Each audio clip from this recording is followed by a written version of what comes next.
वक्त की बड़ी खबर आपको बता दें, तुर्की और सीरिया में भूकंप से मरने वाले लोगों की संख्या लगातार बढ़ती जा रही है। तुर्की और सीरिया में अब तक 37,000 से ज्यादा लोगों की मौत हो चुकी है। तो तुर्की सीरिया में भूकंप से भारी तबाही मची हुई है। मौत का आंकड़ा 37,000 को पार कर चुका है। तुर्की और सीरिया के भूकंप के बाद दुनिया में भारत मानवता की मिसाल बन चुका है। कूटनीति और राजनीति में दुनिया भारत का लोहा मानती है, लेकिन तुर्की और सीरिया के भूकंप के बाद जिस तरह से भारत ने कूटनीति और राजनीति को किनारे रखकर सबसे पहले राहत और बचाव के लिए मदद पहुंचाई, उसने मानवता की मिसाल कायम की है। नेटो सदस्य तुर्की तक तो दुनिया के कई मुल्कों ने मदद पहुंचाई, लेकिन सीरिया को उसके अपने हाल पर छोड़ दिया था।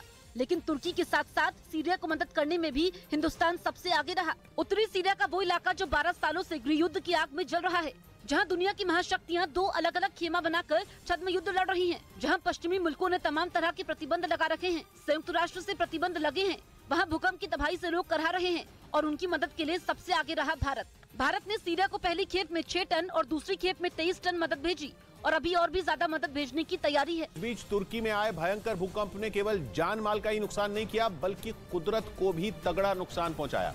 भूकंप की वजह है तुर्की में एक सैकड़ों फीट चौड़ी खाई बन गई है, जबकि भूकंप से पहले वहां दूर दूर तक घना जंगल हुआ करता था। लेकिन जब भूकंप आया तो धरती ऐसे फट गई जैसे कोई क्रिकेट की गेंद 2 टुकड़ों में फट गई हो।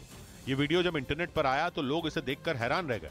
ड्रोन कैमरे से रिकॉर्ड किए गए वीडियो में साफ दिखा कि हरे भरे जंगल के बीच एक बहुत बड़ी खाई बन गई। लोग ये जानकर भी हैरान हैं कि 6 फरवरी से पहले तक ये इलाका सिर्फ एक हरा भरा जंगल था। काफी ऊंचाई से लिए गए वीडियो में जो खाई दिख रही है उसकी चौड़ाई 650 फीट है, यानी 200 मीटर से भी ज्यादा।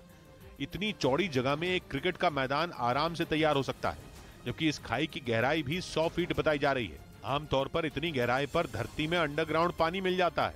ये तबाही दक्षिणी तुर्की के एक प्रांत की है जिसकी सीमा सीरिया से लगती है। सीरिया में बचाव कार्य बहुत धीमा है। वजह है विद्रोहियों के नियंत्रण वाले इलाके। हालांकि सरकारी नियंत्रण वाले इलाके में सिविल डिफेंस की टीम तेजी से मलबों में तलाशी ले रही है। सीरिया के नागरिक सुरक्षा दल और स्थानीय लोग अभी भी अलेप्पो के जिंदिरेस में मलबे के नीचे बचे लोगों की तलाश कर रहे हैं। मलबे के ढेर को हटाने के लिए मशीनरी का इस्तेमाल तो किया जा रहा है, लेकिन ज्यादातर खोज हाथ से हो रही है। जिंदिरेस के हुसैन वहीद हनान अभी भी मलबे के नीचे अपने चचेरे भाई की तलाश कर रहे हैं। हुसैन ने कहा कि भूकंप के बाद से उनके परिवार के 8 सदस्य लापता थे। 4 की मौत हो गई, 3 को बचा लिया गया।